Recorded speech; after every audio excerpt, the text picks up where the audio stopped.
Dans ce profond voyage introspectif, où nous nous plongerons dans les enseignements de la philosophie stoïcienne pour explorer un aspect fondamental de notre vie, les personnes que nous choisissons d'avoir autour de nous. La philosophie stoïcienne, qui trouve ses racines dans la Grèce antique, nous offre de précieuses leçons sur l'importance de sélectionner soigneusement ceux qui nous entourent, car nous reconnaissons l'impact significatif que ces choix peuvent avoir sur notre développement personnel et spirituel. Épictète, célèbre philosophe stoïcien, nous exhorte à nous entourer uniquement de ceux qui nous encouragent et dont la présence exige le meilleur de nous. Ce principe, qui a perduré au fil du temps, se reflète dans la célèbre affirmation selon laquelle nous sommes la moyenne des 5 personnes avec qui nous passons le plus de temps. Ainsi, nous approfondissons une réflexion approfondie sur la manière dont nos relations peuvent influencer notre chemin vers la vertu et la paix intérieure. Imaginons nos relations comme un vaste jardin, où chaque individu représente une graine qui peut fleurir ou se faner. Cette vidéo explorera comment certains types de personnes, selon la perspective stoïcienne, peuvent entraver notre croissance et notre bien-être émotionnel. Notre objectif ici est de comprendre comment discerner et entretenir les relations qui favorisent notre développement, tout en évitant celles qui pourraient te faire dérailler notre progression dans la philosophie stoïcienne. Dans les prochaines sections, nous découvrirons les enseignements d'Épictète et explorerons des stratégies basées sur la philosophie stoïcienne pour faire face aux dynamiques difficiles de nos relations interpersonnelles. Il ne s'agit pas seulement d'une réflexion sur les personnes qui nous entourent, mais aussi d'une recherche de l'application pratique de la philosophie stoïcienne dans le tissu complexe de nos interactions quotidiennes. Avant de nous lancer dans ce voyage, je vous invite à réfléchir à la qualité de vos relations et à réfléchir à la manière dont ces influences peuvent façonner votre chemin vers une vie plus épanouissante, conformément aux principes stoïciens. Préparez-vous à une exploration approfondie de l'influence des personnes sur notre recherche de vertu et de paix intérieure, en utilisant les outils que la philosophie stoïcienne nous fournit pour naviguer dans ce réseau complexe d'interactions humaines. Nous examinerons comment les personnes qui nous entourent peuvent être des facilitateurs ou des obstacles sur notre chemin vers la sagesse stoïcienne, et comment nous pouvons appliquer ces connaissances à une prise de décision consciente dans nos relations. La philosophie stoïcienne n'est pas simplement un ensemble abstrait de principes, est un guide pratique pour vivre une vie pleine et pleine de sens. En ce sens, nous examinerons de plus près les 7 types de personnes contre lesquelles le stoïcisme nous met en garde, en comprenant comment ces dynamiques peuvent affecter notre paix intérieure et comment nous pouvons les aborder dans une perspective stoïcienne. Ce voyage nous amènera à explorer des stratégies pour faire face, entre autres, aux critiques constantes, aux envieux et aux pessimistes chroniques. À travers des exemples concrets et des conseils pratiques, nous découvrirons comment appliquer la philosophie stoïcienne dans des situations quotidiennes, transformant nos relations en un terrain fertile pour la croissance personnelle et spirituelle. Dans cette vidéo, il se veut une boussole pour naviguer dans les confusions de nos relations, insufflant une sagesse stoïque dans notre vie quotidienne. À la fin de ce voyage, j'espère que chaque spectateur se sentira capable de discerner, de cultiver des relations enrichissantes et d'appliquer les principes stoïciens pour maintenir la sérénité au milieu des interactions humaines. Préparez-vous à vous immerger dans la sagesse ancienne et à découvrir sa pertinence intemporelle dans l'art d'établir des liens significatifs. Alors commençons. Avec le premier type de personne, dans notre voyage à travers la vie dans le stoïcisme qui nous met en garde, nous rencontrons le premier de la liste, le plaignant. Nous avons tous, à un moment de notre vie, fait l'expérience de la présence de ce personnage qui semble critiquer tous les aspects de son existence. Qu'il s'agisse d'un ami, d'un membre de la famille ou d'un collègue, les plaignants chroniques sont connus pour exprimer constamment leur insatisfaction. Maintenant, vous pourriez penser que simplement les ignorer serait la solution la plus simple, mais faire face à cette situation est plus complexe qu'il n'y paraît. L'exposition constante à la négativité d'un plaignant a un effet épuisant sur notre bien-être mental. C'est assimilé à un robinet qui fuit, usant peu à peu nos réserves émotionnelles. C'est là que la philosophie stoïcienne nous offre une perspective unique, nous incitant à diriger notre attention vers des solutions viables, plutôt que de perdre du temps et de l'énergie sur les problèmes apparemment insurmontables qu'elle pose. Imaginez, par exemple, collaborer sur un projet avec quelqu'un qui s'accroche à une attitude plaintive. Chaque réunion se transforme en une séance de plaintes épuisantes, sans dialogue constructif. L'impact sur le moral des équipes diminue et nous nous éloignons de la recherche de solutions viables. Ce scénario peut conduire à un désenchantement croissant à l'égard du projet et de la vie en général. C'est là que le stoïcisme nous propose des stratégies pour relever ce défi de manière constructive. La philosophie stoïcienne nous apprend à limiter notre exposition à ceux qui adoptent systématiquement une attitude plaintive. La première stratégie consiste à minimiser le temps que nous passons dans votre entreprise, lorsque cela est possible. Cependant, nous savons que cela n'est pas toujours réalisable, surtout s'il s'agit d'un membre de la famille ou d'un collègue proche. Dans de tels CA, la deuxième option consiste à prendre une distance mentale. Lors des offenses d'un plaignant, la philosophie stoïcienne nous encourage à considérer ces plaintes comme des tempêtes passagères, bruyantes et inquiétantes. Ce changement de perspective nous permet de préserver notre tranquillité d'esprit au milieu de la tempête de négativité. La troisième stratégie consiste à orienter la conversation vers des solutions ou à changer de sujet pour quelque chose de plus constructif. Suivant les conseils de Marc Aurèle, nous reconnaissons que nous avons un pouvoir sur notre esprit et non sur les événements extérieurs. En comprenant cela, nous trouvons la force de ne pas nous laisser affecter par la cascade constante de plaintes. Le stoïcisme nous incite à maintenir avec diligence notre tranquillité d'esprit, en veillant à ce que la négativité des plaignants chroniques ne nous fasse pas dévier de notre chemin stoïque de résilience et de vertu. Rappelons-nous que, même si nous ne pouvons pas contrôler les actions des autres, nous avons toujours le contrôle de nos réponses et la capacité de maintenir notre sérénité intérieure. Lorsque nous nous adressons à ce type de personnes, nous pouvons le voir d'un point de vue stoïque. Cela implique non seulement de limiter notre exposition à elles, mais aussi de cultiver une mentalité qui nous permet de rester calme et de chercher des solutions, au lieu de nous plonger dans la mer de plaintes. La philosophie stoïcienne nous exhorte à nous rappeler que nous ne pouvons pas contrôler les actions des autres, mais que nous pouvons contrôler nos réponses et maintenir notre paix intérieure. En adoptant ces stratégies, nous devenons plus forts pour faire face aux défis que les plaignants peuvent présenter sur notre chemin vers une vie stoïque et pleine de sens. Passons maintenant au deuxième type de personnes. Dans notre voyage à travers la vie, comme le stoïcisme nous conseille d'éviter, nous rencontrons le deuxième sur la liste, l'aimant dramatique. Imaginez votre vie de navire naviguant sereinement sur des eaux calmes, quand soudain vous vous retrouvez face au tourbillon qu'on appelle l'aimant à drame. Cet individu semble avoir une capacité inquiétante à attirer une série infinie de crises, de conflits ou de controverses, s'absorbant dans son vortex de chaos. Tel un tourbillon, cet aimant dramatique peut vous envelopper dans sa sphère, vous attirant initialement vers son énergie, qui est souvent confondue avec la passion ou l'émotion. Épictète, le philosophe stoïcien, nous apprend à rester concentrés sur ceux que nous pouvons contrôler et à ne pas nous laisser emporter par les marées tumultueuses des autres.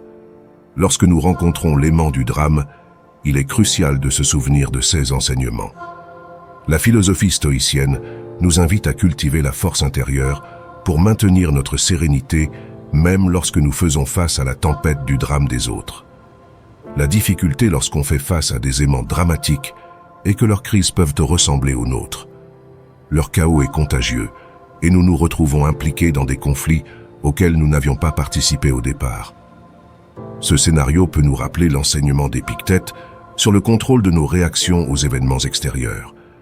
Au lieu de nous laisser emporter par le drame, la philosophie stoïcienne nous incite à réfléchir à la manière dont nous pouvons conserver notre sang-froid et notre résilience. Prenons un exemple pratique. Imaginez avoir un ami qui se bat constamment avec d'autres membres de votre cercle social. Demain, il ne parlera pas à Sarah. Le lendemain, c'est Tom, et ton ami vient te demander conseil. Cependant, vous remarquez que ce cycle ne se termine jamais, et soudain vous vous retrouvez également en désaccord avec Sarah ou Tom. Suivant les enseignements d'Épictète, nous pourrions appliquer la stratégie de l'écoute réflexive, reflétant les paroles de notre ami sans nous plonger dans la dynamique du conflit. Ce faisant, nous apportons un soutien émotionnel sans céder au drame ambiant. Une autre tactique stoïcienne que nous pouvons employer consiste à nous rendre sélectivement indisponibles. Épictète nous rappelle l'importance de valoriser notre temps. Cela signifie parfois ne pas être disponible pour les crises récurrentes des autres.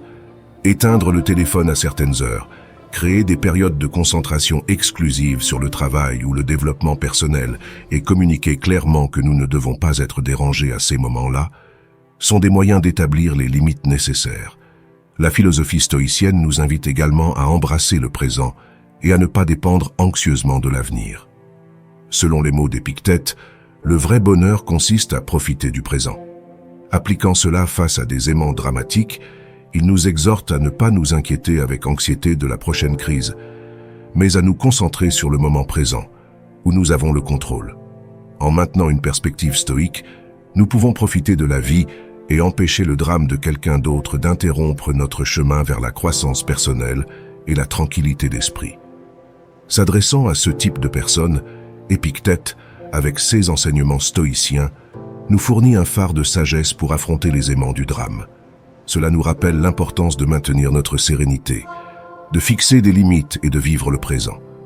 En appliquant ces enseignements, nous nous permettons de naviguer sereinement sur notre navire, en évitant les tourbillons qui menacent notre voyage vers une vie pleine et sereine. Passons maintenant au troisième type de personnes. Dans notre voyage à travers la vie dans le stoïcisme qui nous met en garde, nous rencontrons le troisième de la liste, le détracteur. Avec une similitude visuelle, imaginons la vie comme une toile que chaque individu peint avec chaque expérience et choix. Ce scénario est menacé lorsque le détracteur entre en scène, regarde la toile que vous avez soigneusement créée et, au lieu de l'apprécier, entame une série de critiques. Ces critiques, plutôt que d'être constructives, ressemblent à des traits de peinture grise qui menacent d'éclipser la palette de couleurs vibrantes que vous avez utilisée pour donner vie à votre vision unique. Le philosophe stoïcien Épictète, dont les enseignements sont des piliers fondamentaux pour aborder les situations difficiles, nous invite à rester concentrés sur ce que nous pouvons contrôler et à ne pas laisser les opinions extérieures obscurcir notre vision intérieure. Dans le contexte de la confrontation aux détracteurs, ces leçons stoïciennes sont essentielles pour préserver notre confiance en nous et notre objectif. Imaginez la situation d'un artiste qui, enthousiaste et dévoué, peint son chef-d'œuvre. Le détracteur, en entrant dans l'atelier, ne voit pas la profondeur et la vie que l'artiste a cherché à donner à sa toile. Au lieu d'apprécier la créativité et les efforts, les opposants commencent à remettre en question chaque choix de couleur et de forme. Cette situation ressemble à la vraie vie lorsque vous partagez vos rêves et vos aspirations avec un proche, et qu'au lieu de recevoir du soutien, vous vous retrouvez face à la négativité et à la méfiance. Épictète nous propose une approche non conventionnelle mais efficace pour faire face aux opposants. Demandez conseil au lieu de partager directement vos projets ou vos aspirations. Lorsque les gens assument le rôle de conseiller, ils ont tendance à offrir des commentaires plus constructifs plutôt que d'attaquer directement vos idées. Cette approche permet de filtrer les critiques négatives et d'ouvrir la porte à des solutions possibles et à des perspectives plus constructives. Une autre stratégie utile consiste à recourir à la confrontation positive. Au lieu d'absorber la négativité des opposants, mettez-les au défi de réfléchir à des solutions et perspectives alternatives. Par exemple, s'ils vous disent que vos projets sont réalisables, vous pouvez répondre par une question qui stimule une conversation plus constructive, telle que « Comment pensez-vous que quelqu'un pourrait réussir à changer de carrière à ce stade ?» Cette approche non seulement détourne la négativité, mais encourage également un dialogue plus positif et constructif.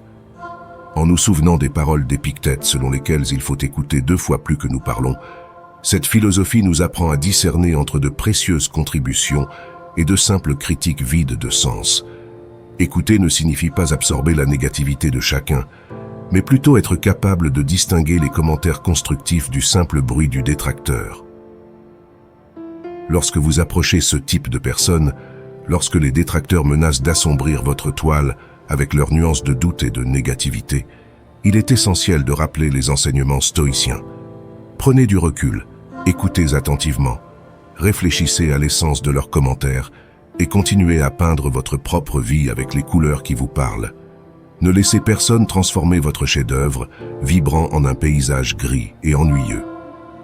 La philosophie stoïcienne nous offre les outils nécessaires pour faire face aux opposants avec résilience et avancer avec notre vision et notre objectif intact. Passons maintenant au quatrième type de personne. Dans notre voyage à travers la vie dans le stoïcisme qui nous met en garde, nous rencontrons le quatrième de la liste, la victime. Ce profil se présente comme un joueur perpétuellement en échec et mat, rejetant la faute sur l'échiquier, les pièces ou même son adversaire pour chaque coup qu'il perçoit comme défavorable. Dans cette métaphore, le stoïcisme, avec ses fondements philosophiques, agit comme le sage mentor qui nous guide à travers les complexités du jeu de la vie. Imaginons la vie comme un jeu d'échecs déroutant, où chaque individu a les mêmes pièces et le même objectif, faire échec et mat au roi adverse. Stratégiquement, chaque joueur fait des sacrifices et prend des risques calculés. Cependant, la victime a un point de vue différent. Dans son récit, les forces extérieures sont responsables de ses défaites constantes. Chaque mauvais coup est attribué à l'échiquier, aux pièces ou à l'intervention du destin, perpétuant une histoire de malheur où ils se considèrent comme des protagonistes impuissants. Les paroles du philosophe stoïcien Épictète résonnent dans ce contexte, nous rappelant de nous concentrer sur ce que nous pouvons contrôler et de ne pas nous laisser emporter par des forces extérieures. Faire face à la vie avec résilience et assumer la responsabilité de nos choix sont des leçons fondamentales que le stoïcisme propose pour contrecarrer la mentalité de victime. Dans le récit de la victime, chaque situation défavorable devient une excuse perpétuelle pour ne pas assumer la responsabilité de ses actes. Ils peuvent reprocher à leur patron leur manque d'évolution de carrière ou justifier le manque d'activité physique sur la base de la génétique. Il est important de reconnaître que certaines personnes sont confrontées à de réelles difficultés et à des problèmes systémiques. Cependant, la victime à laquelle nous faisons référence utilise sa situation comme un bouclier permanent, évitant d'assumer toute responsabilité quant à ses choix. Ce type de comportement peut devenir contagieux, piégeant les proches de la victime dans son récit. Vous pourriez vous retrouver empêtré dans leurs histoires sans fin, étant un personnage secondaire qui a constamment besoin de les sauver. Par exemple, en passant des heures à écouter un ami blâmer ses ex-partenaires pour leur relation ratée, vous perdez non seulement un temps précieux, mais vous risquez également de tomber subtilement dans une mentalité de victime similaire. Alors, comment gérer une victime et protéger votre propre bien-être émotionnel? La tentation peut être de devenir leur sauveur, en leur offrant des conseils et un soutien émotionnel sans fin. Cependant, les stoïciens nous mettent en garde contre cela. Au lieu de jouer le rôle de résolveur de problèmes, fixez des limites fermes pour protéger votre tranquillité d'esprit. Vous pouvez utiliser la technique du détachement compatissant, en faisant preuve d'empathie et de gentillesse, mais en évitant de tomber dans le rôle de leur éternel sauveur. Offrez-leur une oreille attentive, mais permettez-leur de prendre la responsabilité de gérer leur propre situation. Suivant la philosophie stoïcienne de la meilleure vengeance, c'est être différent de celui qui a commis l'injustice. Si vous vous retrouvez entraîné dans le récit de la victime, résistez à la tentation de le devenir vous-même. Prenez le contrôle de votre propre plateau de jeu, effectuez vos mouvements et rappelez-vous que, dans le jeu d'échecs de la vie, être perpétuellement en échec et mat est souvent un choix, pas un destin.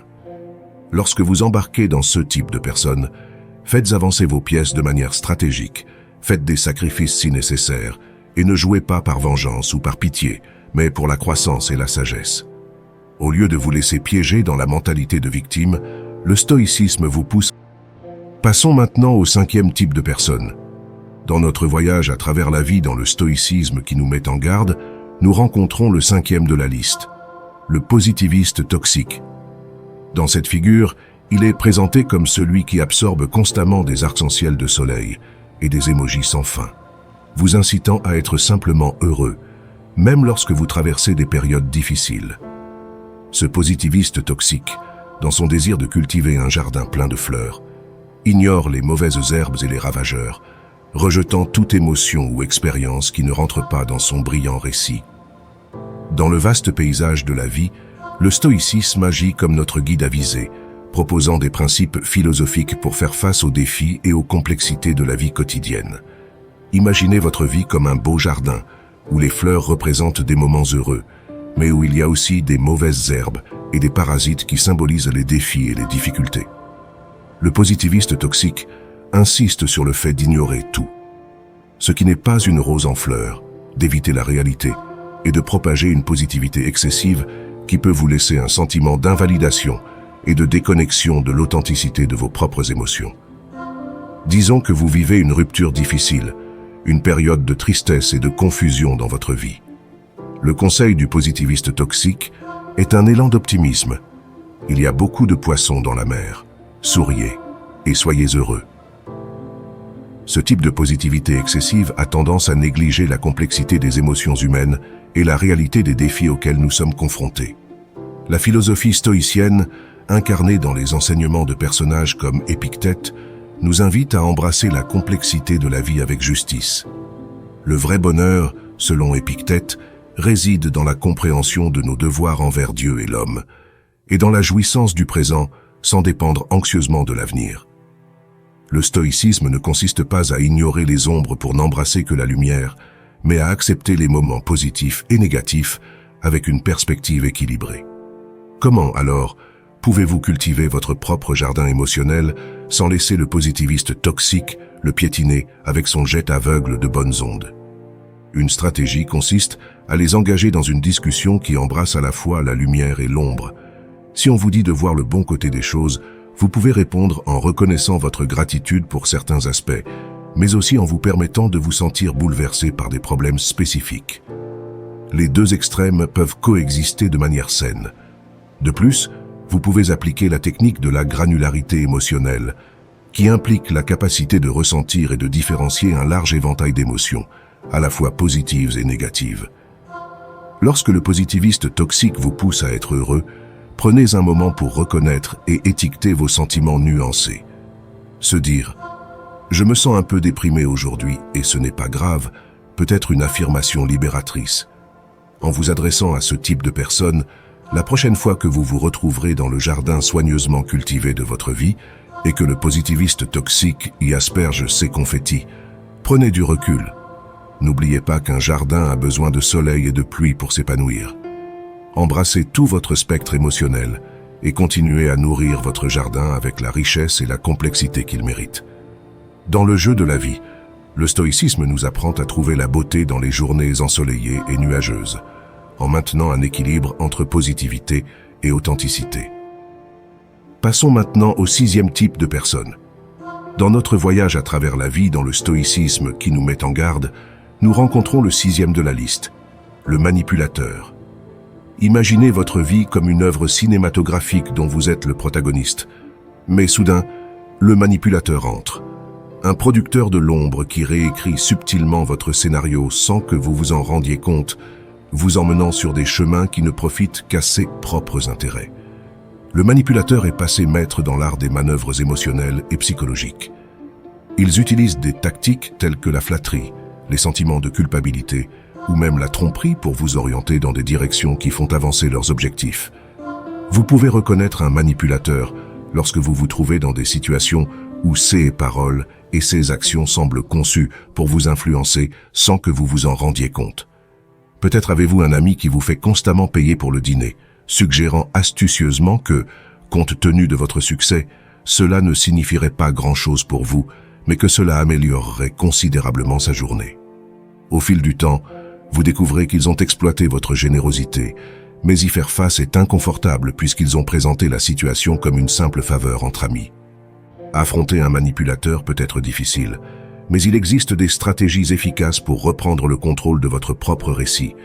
Une technique précieuse est le brouillard, qui consiste à être d'accord avec la vérité présente dans les déclarations du manipulateur, mais en refusant de se laisser emporter par sa coercition émotionnelle. Par exemple, s'ils insistent pour que vous payiez le dîner, vous pourriez répondre calmement « Vous avez raison, j'ai eu du succès, mais je préfère partager l'addition, comme nous le faisons toujours. » Fixer des limites claires et les faire respecter est une autre tactique essentielle face aux manipulateurs. S'ils cherchent à ceux que vous leur prêtiez de l'argent ou que vous vous engagez dans des tâches inconfortables, il est essentiel d'apprendre à dire non avec assurance. Gardez un ton calme et des mots clairs, par exemple. « Je ne peux pas vous prêter d'argent, mais je suis là pour vous offrir un soutien émotionnel. » Inspirés par les enseignements stoïciens d'Épictète, nous nous souvenons que nous ne pouvons pas choisir les circonstances extérieures, mais que nous pouvons toujours choisir la manière dont nous y réagissons. Le manipulateur se nourrit de réactions prévisibles, manipulant votre gentillesse, votre culpabilité ou votre désir d'approbation. En choisissant de répondre différemment, vous reprenez le contrôle de votre script. Épictète nous met en garde contre la puissance de nos réponses et de nos décisions face aux circonstances extérieures. Face à un manipulateur, il est crucial de reconnaître que c'est vous qui tenez la plume de votre propre histoire. Même si le casting de votre vie peut inclure une variété de personnages, le parcours du protagoniste, votre parcours, doit être guidé par vos propres valeurs et décisions. En s'adressant à ce type de personnes, il nous montre que la vie est un chef-d'œuvre en constante évolution et que chaque interaction, chaque choix contribue au développement de l'intrigue. Réclamez votre scénario et ne laissez personne manipuler le récit de votre vie. Votre histoire vous appartient et au fur et à mesure de votre voyage cinématographique, n'oubliez pas que le manipulateur peut essayer de réécrire certaines scènes, mais vous avez toujours le pouvoir d'orienter l'histoire vers la croissance, l'authenticité et la sagesse. Passons maintenant au 7e type de personne. Dans le vaste théâtre de nos existences, chaque jour joue le rôle d'une symphonie unique, où tâches et engagements s'entrelacent tels des instruments pour créer une mélodie harmonieuse. Cependant, dans notre parcours de vie dans le stoïcisme qui nous met en garde, nous rencontrons le 7e de la liste, le vampire du temps. Visualisez votre routine quotidienne comme une symphonie soigneusement conçue, où chaque instrument représente une tâche ou un engagement. Soudain, le Time Vampire entre en scène, entonnant un son désaccordé qui perturbe votre mélodie et transforme votre composition en chaos discordant. Ce vampire ne se présente pas toujours comme un être malveillant. Parfois, cela prend la forme d'un collègue qui vous interrompt constamment avec des questions triviales, fragmentant votre journée de travail productive en moments de notre vie.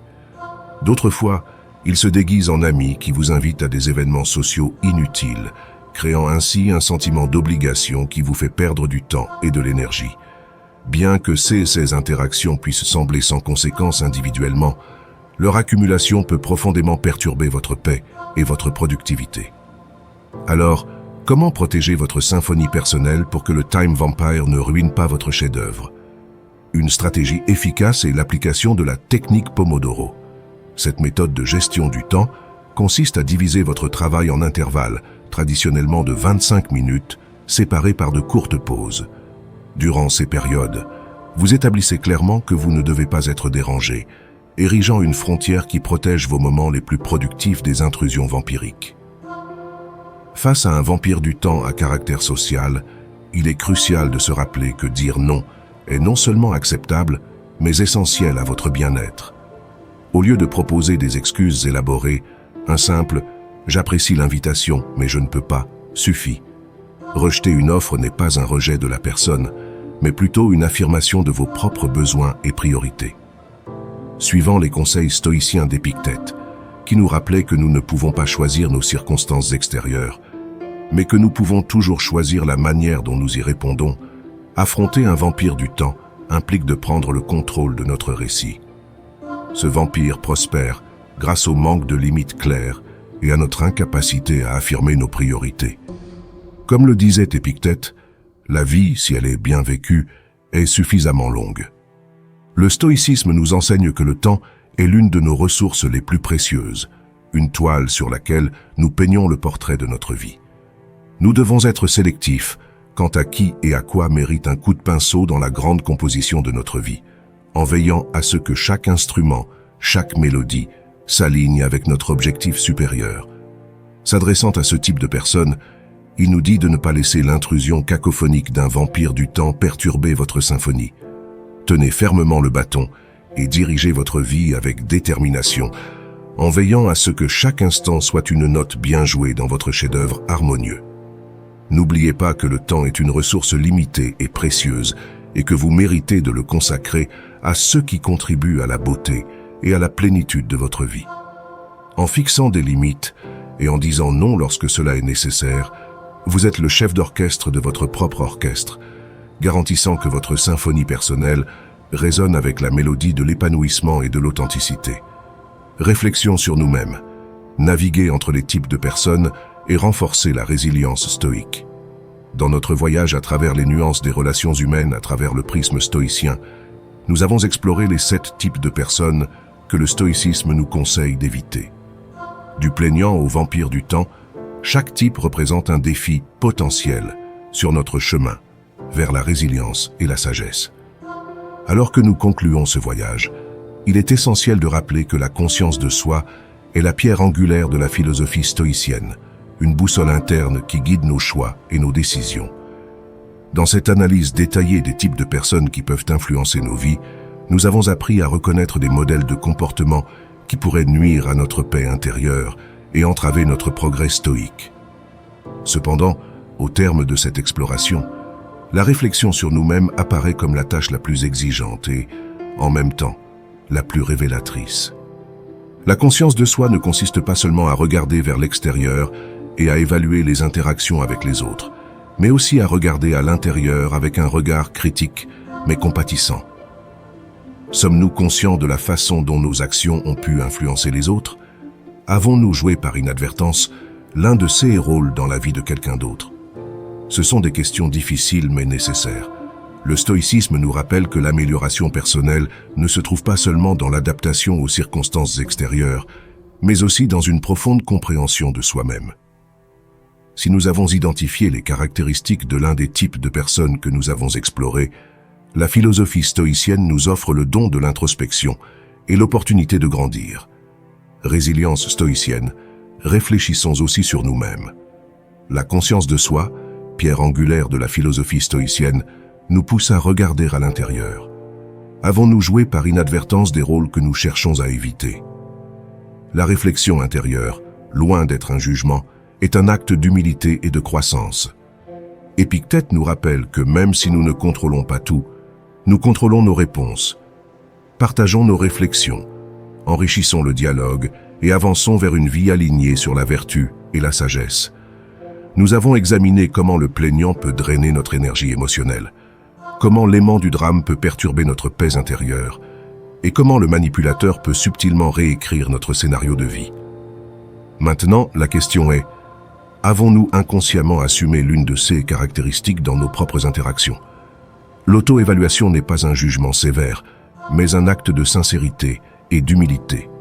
En reconnaissant nos propres faiblesses, nous acquérons la capacité de rectifier le tir. Épictète, un stoïcien de premier plan, nous exhorte à reconnaître que même si nous ne pouvons pas contrôler toutes les circonstances extérieures, nous avons le contrôle de nos réponses. Cette réflexion intérieure est une manifestation de la vertu stoïcienne. Si, à un moment donné de notre vie, nous sommes tombés dans le rôle du plaignant, du drame, du opposant ou de tout autre, nous pouvons utiliser cette expérience comme point de départ pour un changement. La vertu réside dans la capacité d'apprendre et de s'améliorer constamment. Alors que nous avançons dans notre voyage, rappelons-nous que nos choix doivent s'aligner sur nos vertus, que nos actions doivent refléter notre sagesse et que notre vie est le chef-d'œuvre que nous sommes destinés à créer. Que chaque jour soit l'occasion de renforcer notre résilience stoïque et de cultiver une existence plus pleine et plus significative. Si vous êtes arrivé jusqu'au bout, je tiens à vous remercier du fond du cœur. Vous n'êtes pas simplement un spectateur parmi tant d'autres. Vous êtes quelqu'un qui cherche activement à améliorer sa vie, qui ne baisse pas les bras et qui croit au pouvoir du changement. C'est énorme. Si vous avez réellement suivi toute la vidéo avec moi, laissez un commentaire en disant « Je suis sur le chemin stoïque ». Ce sera notre signe secret montrant votre engagement dans cette aventure transformative. Et si ce n'est pas encore fait, abonnez-vous. Ensemble, nous transformerons chaque défi en victoire.